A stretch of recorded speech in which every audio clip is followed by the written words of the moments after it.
En septembre 2021, j'étais responsable d'un point du travail de l'église et Sao Ting était chef d'équipe.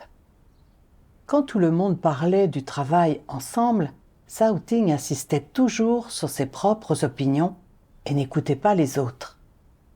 Cela nous menait souvent à une impasse et arrêtait l'avancée du travail.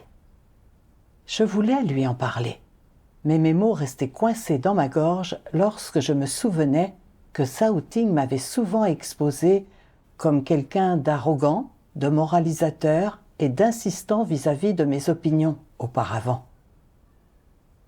Même si je savais que ce qu'elle disait était vrai, je détestais vraiment ça au plus profond de mon cœur. En faisant ça, j'avais l'impression qu'elle exposait mes blessures et je voulais juste qu'elle arrête de parler. Si je faisais remarquer ses problèmes maintenant, n'allait-elle pas ressentir la même douleur que moi? Je me suis dit qu'il valait mieux ne rien dire pour qu'aucune de nous deux ne se sente mal. De plus, je n'aimais pas être exposée et que les autres fassent remarquer mes problèmes. Je n'avais pas changé, mais je demandais quand même aux autres de changer. Cela ne montrait-il pas que j'étais complètement irrationnelle? Si elle reprenait le dessus sur moi et disait « Tu n'aimes pas accepter les conseils des autres, alors de quel droit me critiques-tu » je n'aurais alors aucune réponse. Également, en temps normal, on s'entendait très bien. On avait d'assez bons rapports et on se parlait poliment. Et si, après avoir parlé de ses problèmes, elle ne me voyait plus de la même façon et ne voulait plus coopérer avec moi au travail? Avec ces choses en tête, je n'ai pas fait remarquer ces problèmes. Peu après, une sœur du nom de Wu Xin a rejoint notre équipe. Au bout d'un moment, j'ai découvert qu'elle ne progressait pas du tout. Elle rivalisait toujours avec les autres et lorsqu'elle ne faisait pas le poids, elle boudait. J'ai échangé sur quelques paroles de Dieu en lien avec ses problèmes et je me suis appuyée sur des principes pour la guider et l'aider. Mais elle n'a pas réfléchi sur ses problèmes et a dit que la raison pour laquelle elle n'obtenait pas de résultats était parce que nous n'avions pas échangé clairement sur les principes avec elle.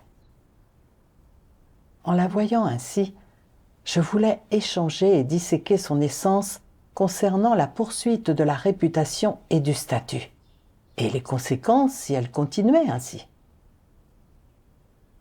Mais ensuite, je me suis rappelé qu'elle avait mentionné la révélation de ses corruptions lors d'une réunion, disant qu'elle n'aimait pas faire remarquer les problèmes des autres et n'aimait pas que les autres soulignent toujours les siens. Je me suis dit, la réputation et le statut sont importants pour moi aussi, et je veux chercher et entrer dans cet aspect par moi-même, petit à petit. Je ne veux pas que les autres exposent et fassent remarquer mes problèmes. Si je parle trop durement, ça va la rendre malheureuse. Il vaudrait mieux que je commence par échanger avec elle et l'aider.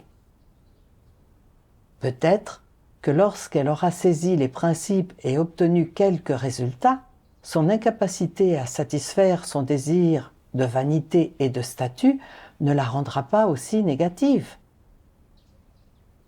En pensant à ça, j'ai arrêté de faire remarquer ses problèmes.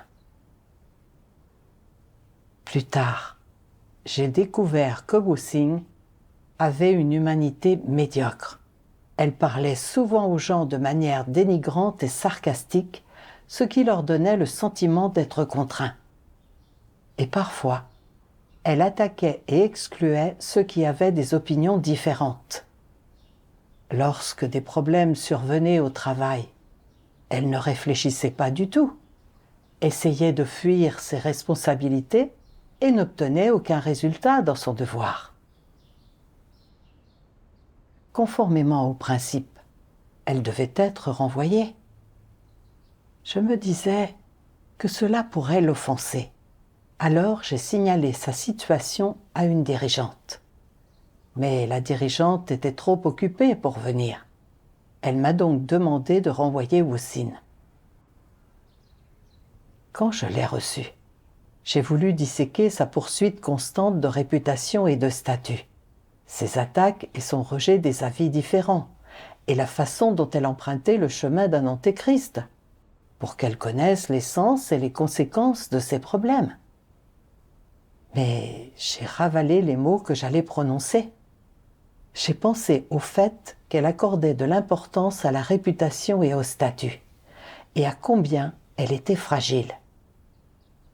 Si j'exposais et que je disséquais ses problèmes, qu'elle ne pouvait pas le supporter et qu'elle m'en voulait, que se passerait-il alors?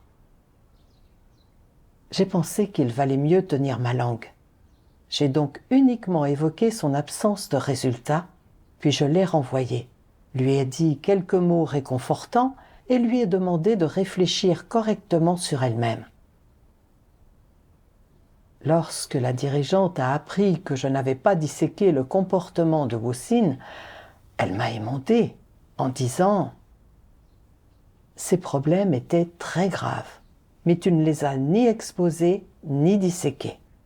Tu es une personne trop complaisante. » C'était assez dur à entendre. Je savais que je n'avais pas assumé mes responsabilités, mais je n'avais pas réfléchi sur moi-même à ce moment-là.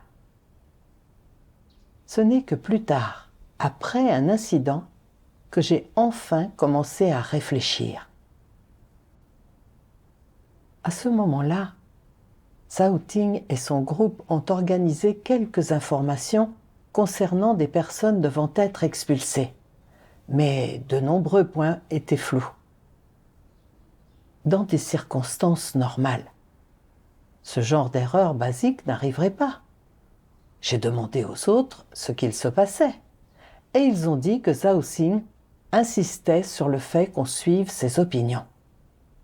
Quelles que soient les suggestions des autres, elle les descendait en flammes. Ils se sentaient tous contraints et devaient juste faire ce qu'elle disait. Quand j'ai entendu ça, je me suis sentie vraiment coupable. Cela faisait longtemps que j'étais au courant de son problème, mais vu que j'avais peur de l'offenser, je ne l'ai jamais exposé. Résultat, le travail avait pris du retard. J'ai finalement commencé à chercher la vérité et à réfléchir sur moi-même. J'ai lu un passage de la parole de Dieu. Dieu Tout-Puissant dit : la conscience et la raison doivent l'une et l'autre être des composantes de l'humanité d'une personne. Elles sont à la fois les plus fondamentales et les plus importantes. Quel genre de personne manque de conscience et n'a pas la raison d'une humanité normale? D'une manière générale, c'est une personne qui manque d'humanité, dont l'humanité est extrêmement mauvaise. En allant plus en détail, quelle manifestation d'humanité perdue cette personne présente-t-elle? Essayez d'analyser les caractéristiques que l'on retrouve chez de telles personnes et les manifestations spécifiques qu'elles présentent. Elles sont égoïstes et abjectes. Les personnes égoïstes et abjectes sont superficielles dans leurs actions et se tiennent à l'écart de tout ce qui ne les concerne pas personnellement.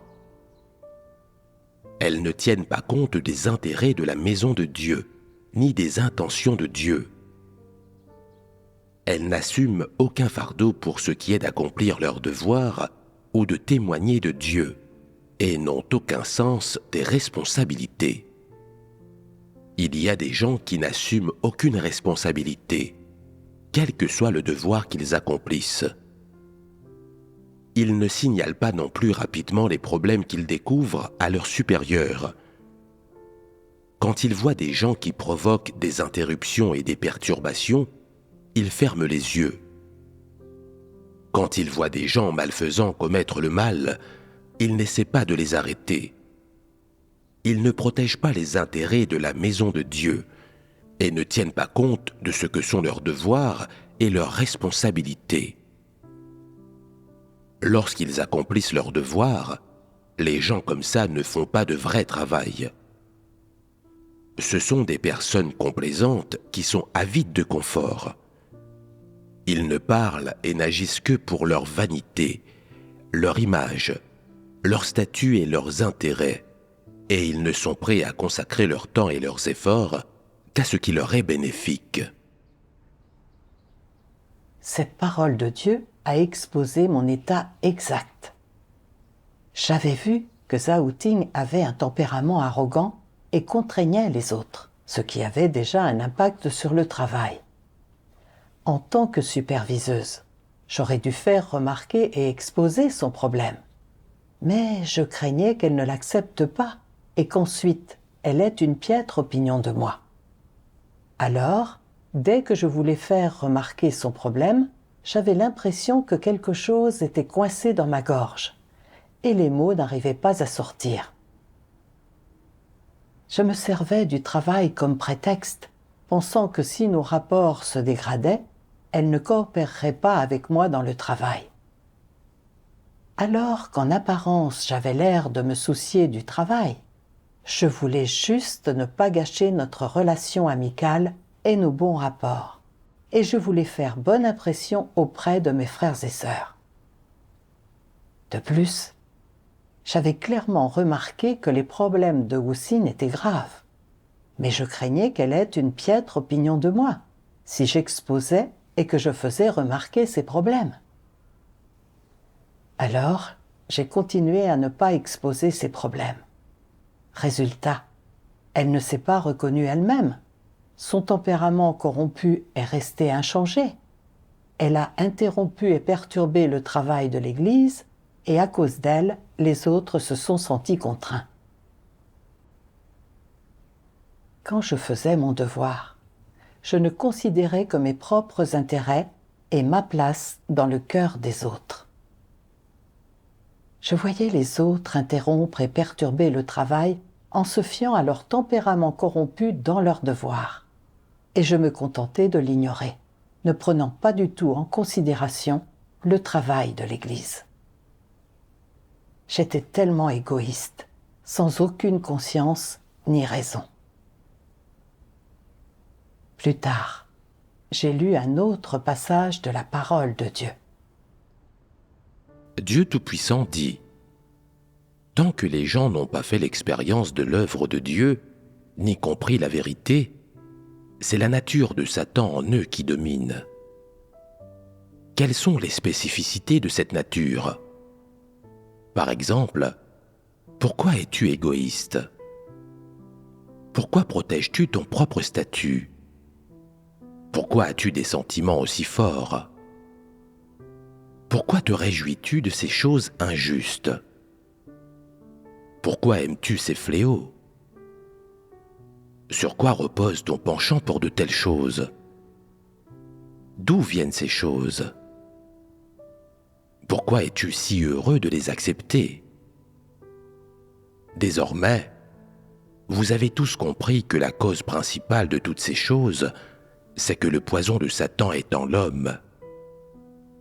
Quel est donc le poison de Satan ? Comment peut-il être exprimé ?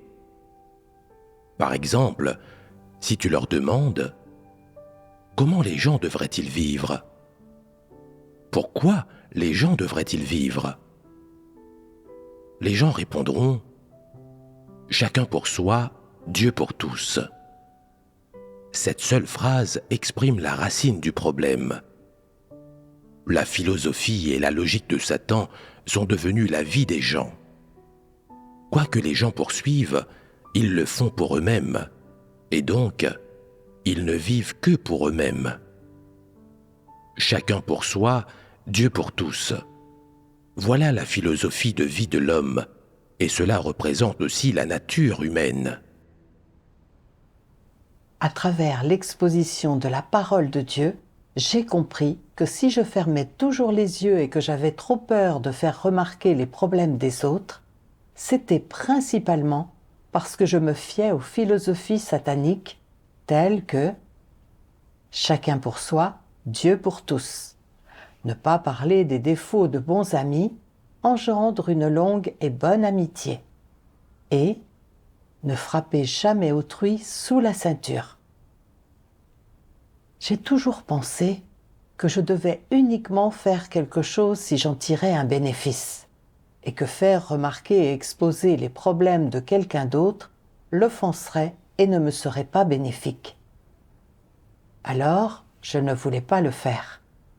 J'étais trop égoïste, méprisable, fuyante et fourbe.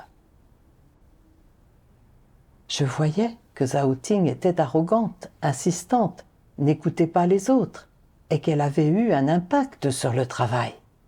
Mais je préférais protéger mes rapports avec elle plutôt que d'exposer ou disséquer ses problèmes. J'avais toujours peur de l'offenser et j'étais toujours conciliante pour lui faire plaisir. J'avais peur d'offenser les gens, mais pas Dieu, et je ne prenais pas en considération les intérêts de l'Église. Je vivais une vie ignoble et sans valeur, sans conscience ni raison. Une personne dotée de conscience et de raison peut échanger sur la vérité pour aider les autres lorsqu'elle voit qu'ils sont dans un mauvais état. Et lorsqu'elle voit que quelqu'un interrompt et perturbe le travail de l'Église, elle peut se lever pour l'exposer et l'arrêter. En tant que superviseuse, je devrais porter un plus lourd fardeau et plus de responsabilité. Peu importe si un frère ou une sœur a un problème avec son état ou son travail, je devrais échanger avec eux et les aider. Si une personne interrompt et perturbe le travail de l'Église, je devrais l'émonder, l'exposer et l'arrêter rapidement. C'est ainsi qu'un superviseur devrait faire son travail. Mais pour protéger la bonne impression que les autres avaient de moi, je n'avais même pas assumé les responsabilités de base. J'étais irresponsable vis-à-vis du travail et je ne prenais pas du tout en considération l'entrée dans la vie de mes frères et sœurs. J'ai compris qu'en étant une personne complaisante, j'étais en fait impitoyable et mal intentionnée. Faire mon devoir de cette façon est écœurant et détestable pour Dieu. Si je continuais ainsi, je finirais par être exposée et éliminée par Dieu. C'était très bouleversant de réaliser ces choses-là. Je ne voulais pas continuer à vivre ainsi. Alors j'ai prié Dieu. Oh mon Dieu, je veux pratiquer la vérité, mais mon tempérament corrompu est vraiment grave. S'il te plaît, éclaire-moi pour que je me connaisse moi-même et que je trouve un chemin de pratique.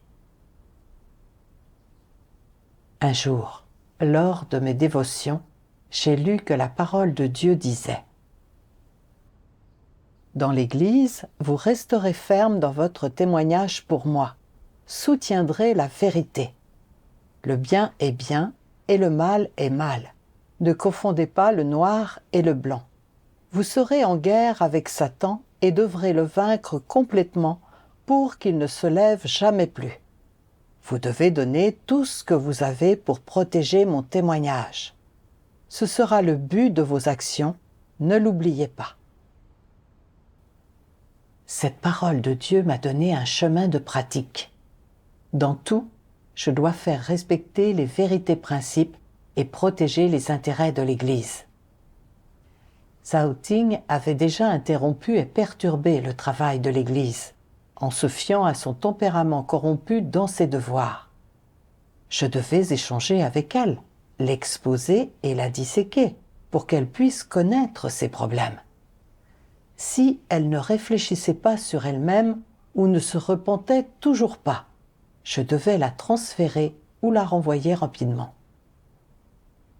Plus tard, j'ai fait remarquer ces problèmes à Zhao Ting et je lui ai lu quelques passages de la parole de Dieu qui exposaient les tempéraments arrogants. En lisant la parole de Dieu, elle a gagné une certaine connaissance de son tempérament arrogant, puis a fait quelques progrès et a un peu changé. lorsque tout le monde mettait en avant des opinions différentes dans une discussion. Elle était capable de chercher et de les écouter, et n'insistait plus sur ses propres opinions.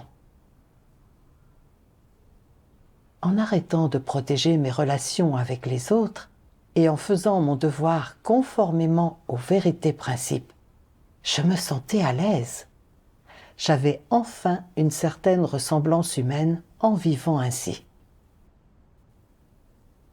Plus tard, je me suis demandé, à part mon égoïsme, ma méchanceté et mon désir de protéger mes intérêts, quels autres éléments me contraignaient à toujours être une personne complaisante? Un jour, lors d'une réunion, j'ai lu les paroles de Dieu qui disaient « Au sens littéral, n'impose pas aux autres ce que tu ne désires pas toi-même » signifie que si tu n'aimes pas quelque chose ou que tu n'aimes pas faire quelque chose, alors tu ne dois pas non plus l'imposer aux autres. Cela semble intelligent et raisonnable, mais si tu utilises cette philosophie satanique pour gérer chaque situation, tu commettras de nombreuses erreurs. Il est probable que tu blesses des gens, que tu les induises en erreur ou même que tu leur nuises.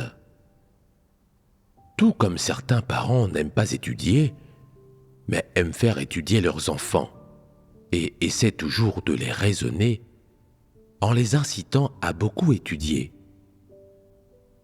Si tu devais appliquer ici l'exigence de ne pas imposer aux autres ce que tu ne désires pas toi-même, alors ces parents ne devraient pas faire étudier leurs enfants, car eux-mêmes n'aiment pas cela.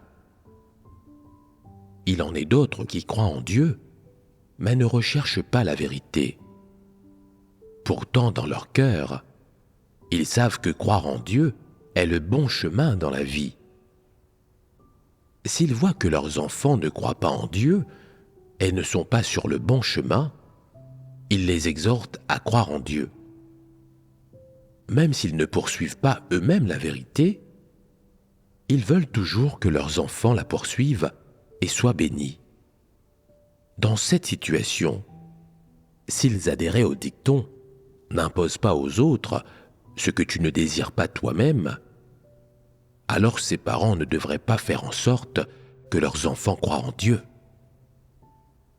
Ce serait conforme à cette philosophie satanique, mais cela aurait également détruit la chance de salut de leurs enfants. Qui est responsable de ce résultat? Le dicton traditionnel sur la conduite morale qui dit de ne pas imposer aux autres ce que tu ne désires pas toi-même ne nuit-il pas aux gens? Par exemple, certains n'aiment pas la vérité. Ils convoitent le confort de la chair et trouvent des moyens de se relâcher dans l'accomplissement de leurs devoirs. Ils ne sont pas disposés à souffrir, ni à payer un prix. Ils pensent que le dicton « N'impose pas aux autres ce que tu ne désires pas toi-même » est bien formulé et qu'il dit aux gens « Vous devez apprendre à vous amuser. Vous n'avez pas besoin d'accomplir correctement votre devoir, ni de supporter des difficultés ou de payer un prix. Si vous pouvez vous relâcher, alors relâchez-vous. Si vous pouvez faire de l'à peu près, alors faites de l'à peu près. Ne vous compliquez pas la tâche. Écoutez, je vis comme ça. N'est-ce pas formidable? Ma vie est juste parfaite. Vous vous épuisez à vivre ainsi. Vous devriez apprendre de moi. Cela ne répond-il pas à l'exigence de ne pas imposer aux autres ce que tu ne désires pas toi-même? Si vous agissez ainsi, êtes-vous une personne dotée de conscience et de raison? Si une personne perd sa conscience et sa raison, ne manque-t-elle pas de vertu? c'est ce qu'on appelle manquer de vertu. Pourquoi appelons-nous cela ainsi ? Parce que ce sont des gens qui ont soif de confort, font de l'à peu près dans leurs devoirs, influencent les autres et les incitent à partager leur négligence et leur soif de confort. Quel problème cela pose-t-il ? Être négligent et irresponsable dans votre devoir est un acte de ruse et de résistance à Dieu. Si vous continuez à être superficiel et que vous ne vous repentez pas, vous serez exposé et éliminé. N'impose pas aux autres ce que tu ne désires pas toi-même est un dicton très problématique. Les trous et les lacunes qu'il contient sont flagrants. Ce n'est même pas la peine de le disséquer, ni de le cerner. Au moindre examen, ses erreurs et son ridicule sautent aux yeux. Cependant, nombreux sont ceux parmi vous qui se laissent facilement persuader et influencer par ce dicton et l'acceptent sans discernement. Lorsque vous interagissez avec les autres, vous utilisez souvent ce dicton pour vous faire la morale et exhorter les autres. Ce faisant, vous pensez que votre caractère est particulièrement noble et que votre comportement est très raisonnable. Mais sans que tu t'en rendes compte, ces mots ont révélé le principe selon lequel tu vis et ta position face au problème. En même temps, tu as induit les autres en erreur et tu les as fourvoyés en leur faisant adopter vis-à-vis des gens et des circonstances la même opinion et la même position que toi. Tu as agi véritablement comme quelqu'un qui est des deux côtés à la fois, et tu as pris la voie médiane. Tu te dis, quel que soit le problème, il n'est pas nécessaire de le prendre au sérieux. Ne rends pas les choses difficiles pour toi-même, ni pour les autres. Si tu rends les choses difficiles pour les autres, tu les rends difficiles pour toi-même. Être gentil avec les autres, c'est être gentil avec toi-même. Si tu es dur avec les autres, tu l'es avec toi-même. Pourquoi te mettre dans une situation difficile ? Ne pas imposer aux autres ce que tu ne désires pas toi-même, c'est la meilleure chose que tu puisses faire pour toi-même et la plus attentionnée. Cette attitude est évidemment celle qui consiste à ne pas être rigoureux en quoi que ce soit. Tu n'as aucune position ou perspective correcte sur une question. Tu as une vision confuse de tout. Tu n'es pas rigoureux et tu fermes simplement les yeux sur les choses. Quand tu te tiendras finalement devant Dieu et rendras compte de toi-même, ce sera aussi une grande confusion. Pourquoi donc ? Parce que tu dis toujours que tu ne dois pas imposer aux autres ce que tu ne désires pas toi-même. Cela te donne un grand réconfort et un grand plaisir. Mais en même temps, cela te causera de gros problèmes. Cela t'empêchera d'avoir une vision ou une position claire sur de nombreux sujets. Bien sûr, cela te rend également incapable de comprendre clairement quelles sont les exigences et les normes de Dieu te concernant. Lorsque tu rencontres ces situations, ou quels résultats tu devrais obtenir. Ces choses arrivent parce que dans tout ce que tu fais, tu n'es pas rigoureux. Elles sont dues à ton attitude et à ton opinion confuse. Ne pas imposer aux autres ce que tu ne désires pas toi-même, n'est-ce pas l'attitude tolérante que tu dois avoir envers les gens et les choses ? Non. C'est simplement une théorie qui semble juste, noble et gentille de l'extérieur, mais qui est en fait une chose complètement négative. De toute évidence, c'est encore moins une vérité principe auquel les gens devraient adhérer.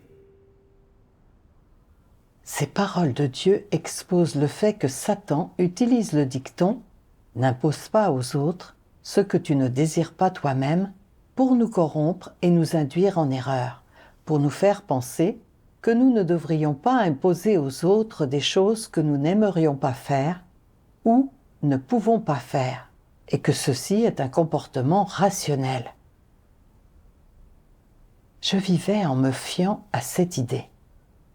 Je savais parfaitement que l'arrogance et la présomption de Zhao Ting avaient un impact sur le travail et que j'aurais dû faire remarquer et exposer son problème. Mais je pensais au fait que j'avais souvent révélé un comportement arrogant et à quel point je détestais être toujours critiquée par les autres.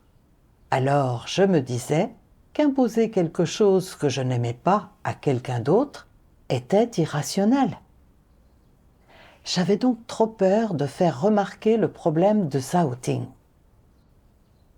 Je savais parfaitement que Wu Xin travaillait uniquement pour la réputation et le statut, que son arrogance contraignait les autres et interrompait et perturbait le travail. Elle devait être exposée et émondée.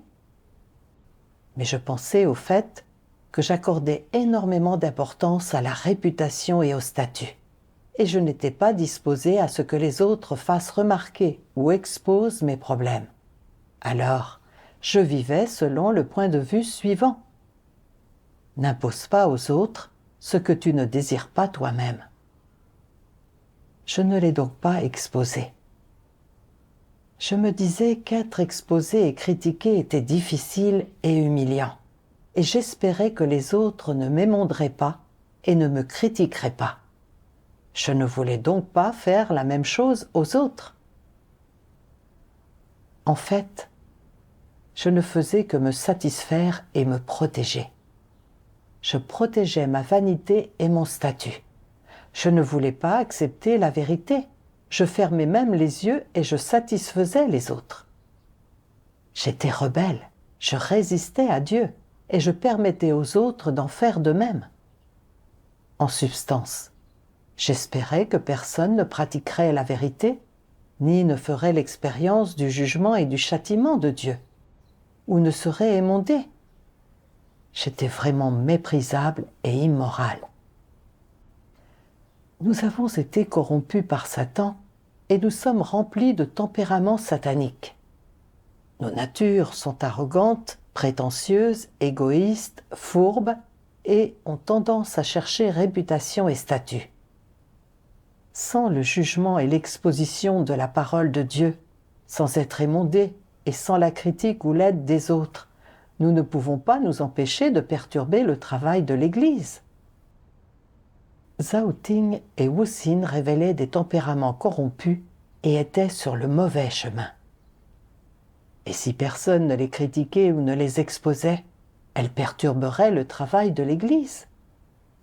Si leur infraction était mineure, elles seraient renvoyées. Mais si c'était plus grave, elles seraient expulsées. Je vivais selon des philosophies sataniques, je voyais des problèmes mais je ne les soulevais pas. C'est là permettre secrètement aux autres d'agir selon leur tempérament satanique, et cela finirait par faire du mal aux autres et à moi-même.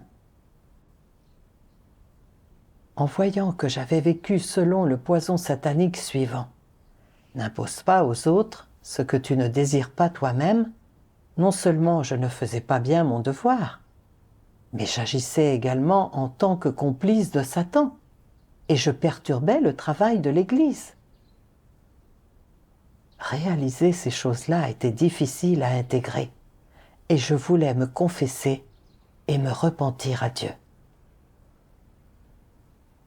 Un jour, j'ai lu un passage de la parole de Dieu qui disait « Dieu n'exige pas que les gens n'imposent pas aux autres que ce qu'eux-mêmes ne désirent pas.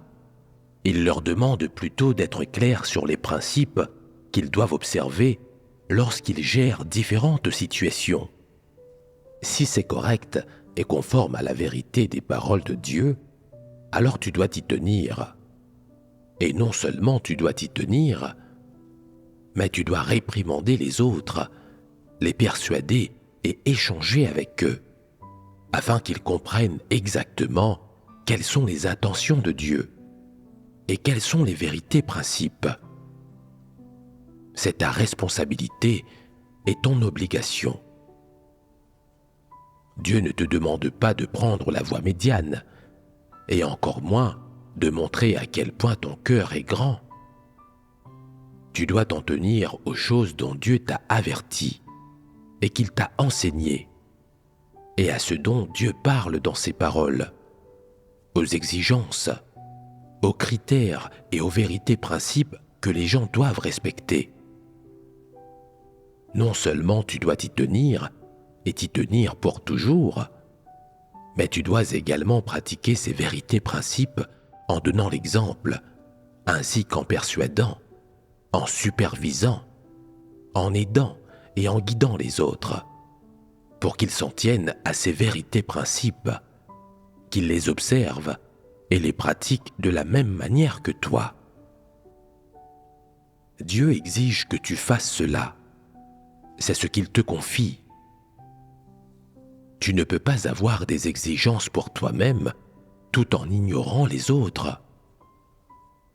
Dieu exige que tu adoptes la bonne position sur les questions, que tu t'en tiennes aux bons critères, que tu saches précisément quels sont les critères contenus dans les paroles de Dieu et que tu comprennes précisément quelles sont les vérités principes.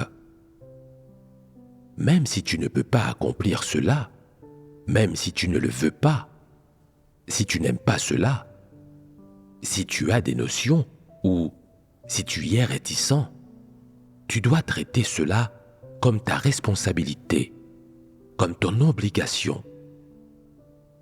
Tu dois échanger avec les gens sur les choses positives qui viennent de Dieu, sur les choses qui sont justes et correctes, et les utiliser pour aider, influencer et guider les autres, afin qu'ils puissent en bénéficier et en être édifiés, et suivre le bon chemin dans la vie.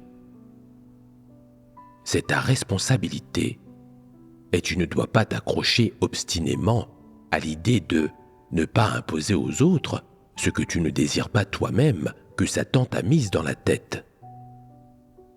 Aux yeux de Dieu, ce dicton n'est qu'une philosophie des relations mondaines. C'est une façon de penser qui contient la tromperie de Satan. Ce n'est pas du tout le bon chemin, ni une chose positive. Tout ce que Dieu exige de toi, c'est que tu sois une personne droite, qui comprenne clairement ce qu'elle doit et ne doit pas faire. Il ne te demande pas d'être une personne complaisante, ni de faire le conciliateur. Il ne t'a pas demandé de suivre la voie médiane. Lorsqu'une question concerne les vérités principes, tu dois dire ce qui doit être dit et comprendre ce qui doit être compris. Si quelqu'un ne comprend pas quelque chose, mais que toi, tu le comprends, et que tu peux lui donner des conseils et l'aider, alors tu dois absolument t'acquitter de cette responsabilité et de cette obligation.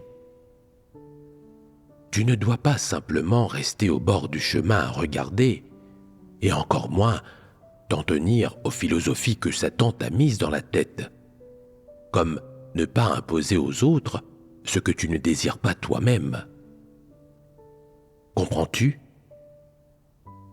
Ce qui est juste et positif l'est même si tu ne l'aimes pas, que tu n'es pas disposé à le faire, que tu n'es pas capable de le faire et d'y parvenir, que tu y résistes ou développes des notions à son encontre.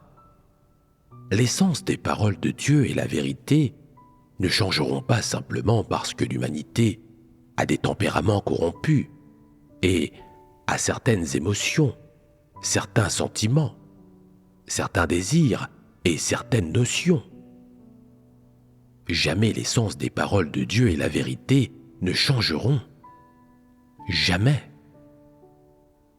Dès que tu connais les paroles de Dieu et la vérité, que tu les comprends, que tu les expérimentes et que tu les obtiens, il t'incombe d'échanger avec les autres sur tes témoignages d'expérience. Cela permettra à encore plus de gens de comprendre les intentions de Dieu, de comprendre et d'obtenir la vérité, de comprendre les exigences et les normes de Dieu, et de saisir les vérités principes. En faisant cela, ces personnes gagneront un chemin de pratique lorsqu'elles rencontreront des problèmes dans leur vie quotidienne, et elles ne seront pas confuses ou enchaînées par les diverses idées et opinions de Satan. Le dicton sur la conduite morale « N'impose pas aux autres ce que tu ne désires pas toi-même » est vraiment et véritablement le stratagème rusé de Satan pour contrôler l'esprit des gens. Si tu maintiens toujours cela, alors tu es quelqu'un qui vit selon des philosophies sataniques, une personne qui vit uniquement selon un tempérament satanique. Si tu ne suis pas la voie de Dieu, alors tu n'aimes pas et ne poursuis pas la vérité. Quoi qu'il arrive, le principe que tu dois suivre et la chose la plus importante que tu dois faire, c'est d'aider les gens autant que tu le peux. Tu ne dois pas pratiquer ce que dit Satan, qui est de ne pas imposer aux autres ce que tu ne désires pas toi-même, ni être une personne complaisante, futée. Qu'est-ce que cela signifie? Aider les gens autant que tu le peux. Cela signifie t'acquitter de tes responsabilités et de tes obligations. Dès que tu vois que quelque chose fait partie de tes responsabilités et de tes obligations, tu dois échanger sur les paroles de Dieu et sur la vérité. Voilà ce que signifie t'acquitter de tes responsabilités et de tes obligations.